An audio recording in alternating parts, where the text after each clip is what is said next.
Is Flareon actually good in Gen 1? Even though fire types often struggle in Pokemon Yellow, I think Flareon's 130 base attack might be a saving grace for it today. Let's see if this cute little fire dog can crush this game. As we get started, make sure to like the video and subscribe to the channel if you want to see more weekly Pokemon content, and let's get into it. Weirdly enough, Flareon was my favorite Eeveelution as a kid. I really liked how fluffy it looked, but also it hits really hard with those physical moves, and that felt really satisfying. It was definitely taken down a notch in modern Pokemon, but in these Gen 1 games, it's really solid. We have the advantage today in the lab battle since we have an evolved Eevee, and Flareon can make quick work of his. For a lot of this early game though, I noticed that Ember and Quick Attack do pretty equal damage. Flareon does have base 110 special in Gen 1 as well, which is really quite good. So depending on the matchup, either one can really work quite well. We don't need much training before Brock, so we can head straight into the forest. As we start walking, we run into a Pidgey, and we can catch this as our flyer for the run, and we can name this Speed after Speedrunner0218. Thank you for watching the videos and leaving comments. If anybody wants to see some randomized Pokemon, Speedrunner is incredible at them and will do live streams actually pretty often, so go check those out. Flareon's Ember is a great asset in the early game, especially against all of these bug Pokemon. It can make quick work of all the Metapods that can sometimes slow down Pokemon that only have weak physical moves in the beginning of the game, so that's a huge plus. We do get Sand Attack pretty early as well, but I don't think it's going to be nearly as useful on Flareon as it was for Jolteon. It will have a much better Brock split today because we don't actually need to be very high level at all. I think level 10 is going to be perfectly fine. While Ember is not very effective against this rock Pokemon, it's still a special move. So because of that, it's actually going to deal decent damage, even with the damage cut in half. This really shows the huge benefit of having special moves in the early game. I mean, water and grass moves are incredible, but even fire or other types can really be helpful. Just not really Thundershock for Jolteon, unfortunately. After that, in the next route is a Breeze. The combination of Ember and Quick Attack, both having high PP, is really nice. We can just speed through the fights and get over to Mount Moon. In Mount Moon, we're going to fight this Lass, actually, that has some Grass-type Pokemon. I often skip her because a lot of Pokemon struggle against Oddish and Bellsprout at this early in the game. Luckily, they can't really do much against us with their grass moves, so we can just go ahead and knock them out. We want to be a decent level before the rival battle in Cerulean, but we're actually not going to have a gym battle for quite a while. I really want to prep for Misty. She's going to be really tough. We get our Dome Fossil, and then I can fight Team Rocket on the way out of Mount Moon. Even though Flareon's only level 16 in this fight, it can make quick work of their team. Even with less than perfect health, it's really not a problem. The poison is a little bit annoying because I have to heal it. For the sake of the footage and the video experience, I don't like having the flashing screen. It's really annoying for everybody, including myself. Even if the Flareon would be fine getting to the Pokemon Center, I prefer to heal it if I can. I can pick up the rare candy and we can head straight to the rival. We're not even going to worry about the gym yet. I do wish that I was level 18 going into this fight. I was just a little shy. It would have been a little bit nicer on the Spearow for that first hit. Luckily, the Sandshrew really isn't an issue since we can 2-hit it with Ember. Unfortunately, by the time we get to the Eevee, we are getting hit by Sand Attack and it slows us down a little bit. But luckily, Flareon can pull through. It's good offensively, not quite as good defensively though. I think that'll be its biggest weakness. If Flareon can't knock something out in one hit, it will take a lot of damage in return. I pick up Charmander here and name it Batel after Batel the assistant. Thank you so much for being so involved with the channel. You're awesome. Then we can knock out all these trainers on the way to Bill's house and we can get out of town. We can fight this Rocket. And this fight is a great example of Flareon's strength. A lot of Pokemon, especially without the experience from Misty's gym, can have issues here because Drowsy has Hypnosis and Confusion, but Flareon actually doesn't take very much damage at all, so it's a really safe battle. With that, we can head to the SSN and I can pick up a few items here on the bottom floor before we head over to pick up Rest. A lot of Pokemon need Rest, so this is often a required battle, but for Flareon it's a little tough with the Water-type Pokemon. Luckily, having that backup of great physical damage is really helpful in these fights because as you can see, it does incredible damage here against these two. After that win, we can pick up Rest and also head over to get a very key TM for Flareon, Body Slam. Not every Pokemon learns Body Slam, but it's really good for Pokemon with very high attack stats like Flareon because it deals very consistent damage and the paralysis is awesome. As I get over to the rival fight on the SSN, I'm really not worried. We haven't done a ton of training, but now with Body Slam, that huge upgrade to our moveset really makes this easy. It's just a series of one-hits to take out his entire team.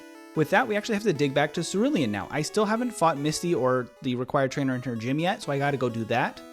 And now with Body Slam, it's going to be actually pretty quick. That's the key here though, because Darmy has decent stats, and honestly, Bubble Beam is pretty good for Gen 1 as far as water moves go. So it's good that we can have Body Slam before her, so we can knock her Starmie right out. After which we head straight to Surge because we want to get through this game as quickly as possible and give Flareon its best time we can get. And we're really not worried about Raichu today. Really nothing he could do is better than our Body Slam, so that's just a cakewalk as well. That allows us to pick up the bike voucher and pick up Squirtle, which we name after Kanbei. Thank you so much, Kanbei, for getting so involved with the channel. I keep seeing your comments. You're awesome. After that, we can go pick up our bike and head toward Rock Tunnel.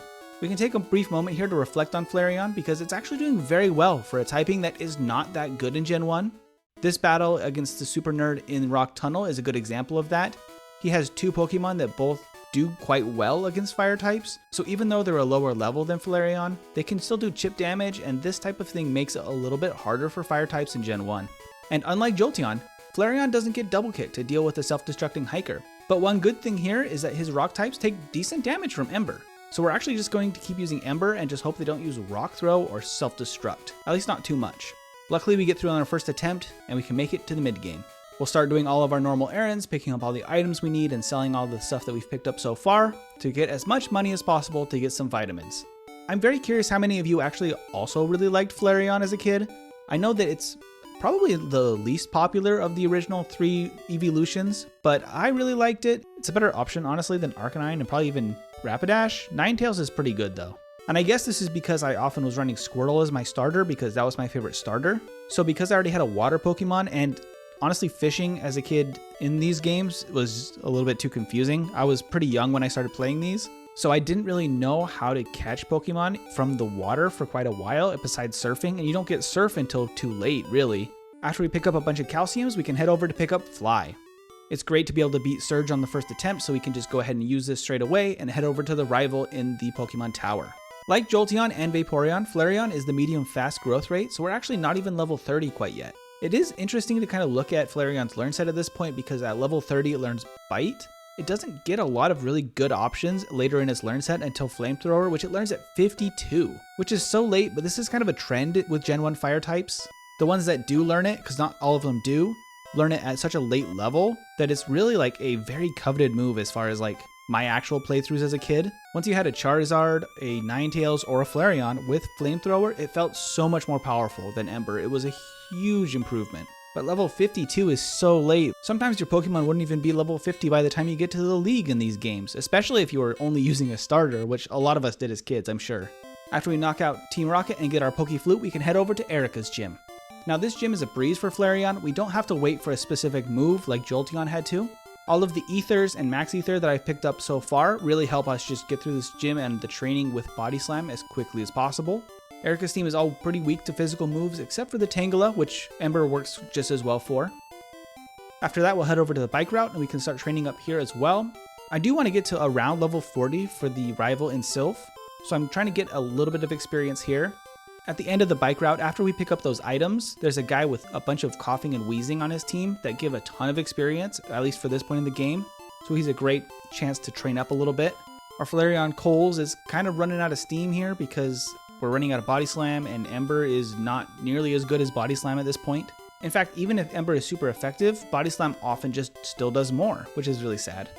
With that, I'll head over to the Sylph building and pick up some vitamins and start prepping for the rival here. I will knock out a few extra trainers just to make sure I'm level 40, which helps with that damage rounding, and it just is a nicer place to be at for that fight. Unfortunately, this is also a good example of my mismanagement of items. You can see I multiple times have to stop and open my menu to pick up key items like vitamins and the card key.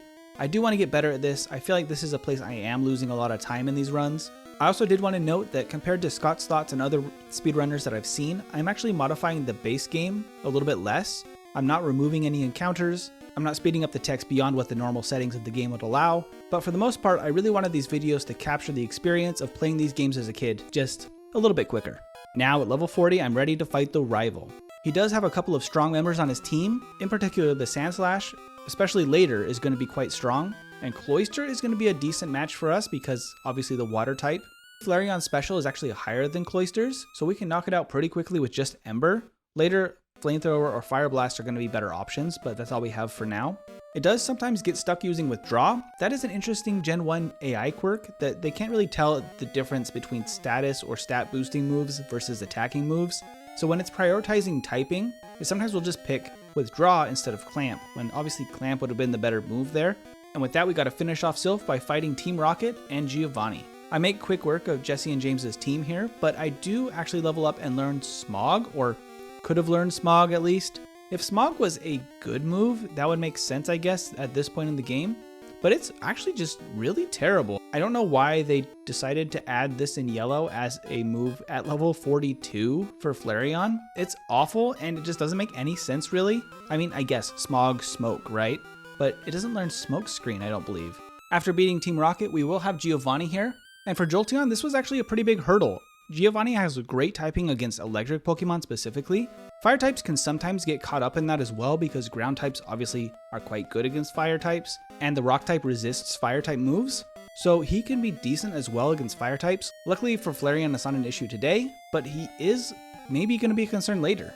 Once we have him defeated, we can head over to Koga's gym. As always, Koga's a little bit of a weird one in yellow because he has Venonats and a Venomoth instead of the mono poison type Pokemon he has in red version. And you can see me pause for a moment trying to decide if Body Slam or Ember are better, but like I said before, I think that Body Slam is going to just deal more damage. The combination of Flareon's high attack stat and the low base power of Ember really make this move not that useful for a lot of situations at this point in the game.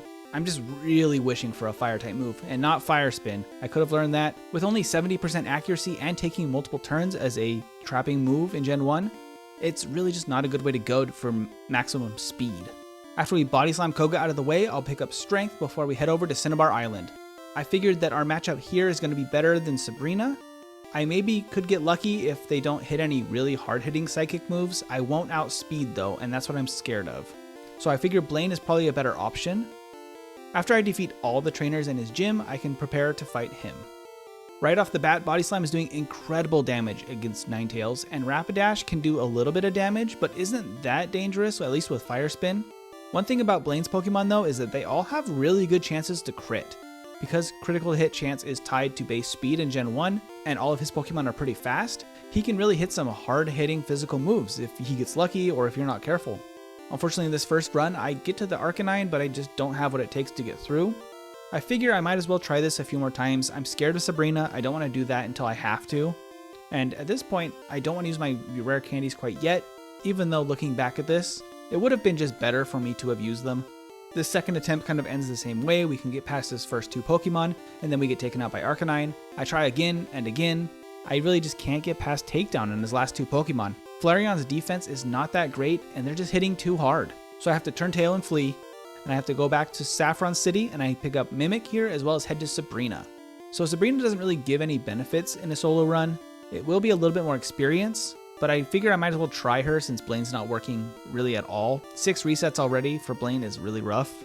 And actually her team is very weak to physical moves, so with just the right luck, it's actually not a problem at all. And then with Sabrina defeated, we can head back to Blaine. I didn't expect Blaine to be the big problem with this run. I figured that his fire attacks just wouldn't do that much. Blaine doesn't have good AI in yellow, so he wouldn't just prioritize his physical moves. So I was thinking, if they use Flamethrower or Fire Spin, I can just tank that. It's going to be fine. I did not expect Takedown to hit as hard as it did and as often as it did. That was a problem. After 8 resets, we finally can get the luck we need. We get Paralysis on Arcanine, which will cut his speed. He doesn't go for Takedown, which is really, really critical apparently, and then we can knock it out. That does get us access to Fire Blast, which will be really useful for later, specifically for the champion. But from there, we only have one gym challenge left, and that's Giovanni. I go ahead and use all the rare candies before him, just like I did with Jolteon, because I don't want to get hit by Earthquake, and I have to outspeed both the Dugtrio and the Persian. In order to do that, Flareon has to be at least level 60. If I had gotten Carbos instead of Calcium, I probably could have done this at a slightly lower level and used some rare candies before Blaine. That probably would have been the way to go, but having the higher special is also really nice against water type moves, and that could also be really critical, so this is my strategy today. Now that we outspeed though, it's pretty straightforward. We can use Mimic to steal Double Team, set up, and then we can knock out the rest of his Pokemon pretty quickly. Flamethrower is now going to be a huge help in this fight. Having a solid fire move is actually good against Rhydon, which you may not have expected, but special moves are just really critical against specifically those with really low special. And now with Giovanni defeated, we head over to the rival. This fight can sometimes be tricky for some Pokemon, but once you're level 60, this really is not a concern at all for this fight, especially now that we have Flamethrower. That is great for both Execute and actually for Cloyster as well. It only deals neutral damage to Cloyster, but because of that gap in special, we actually can take it out in one hit. We don't want to get paralyzed. That's really the main threat for this team. So as long as that doesn't happen, we can knock out Kadabra in a single hit. And then his Flareon is just not as good as ours. And with that, we can get ready for the Elite Four. I was really hoping that we could get under an hour for Flareon today, especially since up to Blaine, that run was really good. It got a little bit spotty there in the middle, but I'm pretty confident going into Lorelei. Dugong shouldn't be that much of a problem as long as it uses Rest or Bubble Beam. We can knock out Cloyster actually quite easily, which is really nice because it can be a problem for a lot of Pokemon. Slowbro though is pretty scary.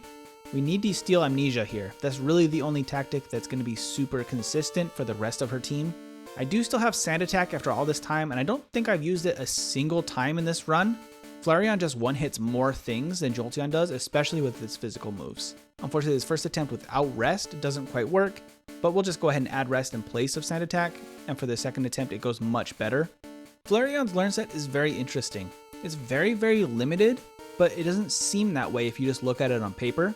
It seems to learn a decent number of moves, but really, Flamethrower, Body Slam, Mimic, Rest. That's a really solid combo, and maybe Hyper Beam or Double Edge could be alternatives in case of needing to switch those out for a little bit more physical damage, but really it's a pretty straightforward learn set, which is really nice.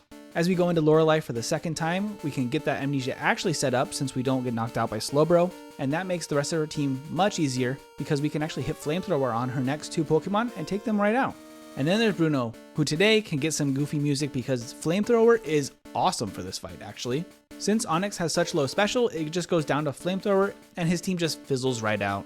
Now it's Agatha's turn, and with Mimic and Rest, this fight is also quite good. The only problem I could see here is if you run out of Flamethrower. So in this fight I had to keep a close eye on my PP, make sure I wasn't using too much, and don't take that the wrong way, but I didn't want to run out of Flamethrower because Body Slam is an option against her poison Pokemon if I had to, but actually I had plenty of uses still left at the end, so that works out great. And with that we have Lance. Now Lance is a huge problem for a lot of Fire-type Pokemon because his Gyarados is going to hit Hydro Pump and it's going to deal a lot of damage. This first battle is a great example. That first Hydro Pump with a crit does insane damage, knocks me right out. Luckily that won't happen every time, and in fact Hydro Pump can miss quite a bit, so as long as we get either a miss or tank one hit, it should be fine because the next Dragonair should go down pretty easily, and after that we can steal Ice Beam. And with Flareon's excellent special, that will deal great damage against the Dragon Pokemon. We will get outsped by Aerodactyl, but as long as we don't get paralyzed, we should be fine. And with that, we have the champion. Now, Sandslash was a huge problem for Jolteon, but for Flareon, it's not even an issue. Flamethrower or Fire Blast will just take it out in a single hit. After that, Alakazam will go down to Body Slam every time, and Executor goes down to Flamethrower. The main problem really is getting paralyzed at the Magneton. Since we don't have a good option to take out Magneton in a single hit, you have to two-hit it, which is a little bit more risky. So I was trying to think this through of what we could do. The first two Pokemon, easy. Executor should be an easy one-hit, or not. Not every time, apparently. So I should keep that in mind as well. I should probably just switch over to Fire Blast at this point. I still get paralyzed by Magneton though, which is a problem right there. And then I finally hit my Flamethrower against Cloyster, and yeah, I definitely need Fire Blast there. So I'll go ahead and teach that before I go back in because I definitely want to have that move. It does have worse accuracy, so it's a little bit riskier against Sandslash, but actually here I'm going to Mimic Earthquake. This is a great solution for the Magneton, and for the Flareon at the end I guess too. I do have to tank one Earthquake, but as long as it's not a crit I can totally do that, and I'll still knock out the Kadabra and rest up against the Executor. With that, I am set up to take out the rest of his Pokemon in a single hit. And that's the battle, folks. Flareon completes the game. In this run, Flareon beats Pokemon Yellow with a real time of 1 hour, 4 minutes, and 9 seconds, with a game time of 3 hours and 45 minutes. Flareon actually did excellently today, and with better luck against Blaine and a little bit more planning, it might even be under an hour. This does put it way ahead of Jolteon, and in fact, could be maybe in contention for the best Eeveelution of Gen 1. It's actually really good. Thank you everybody for watching. Make sure to leave your favorite Eeveelution in the comments below. If you like Pokemon Solo Runs, make sure to like the video and subscribe because there will be more coming every week. But until next time, have a wonderful day.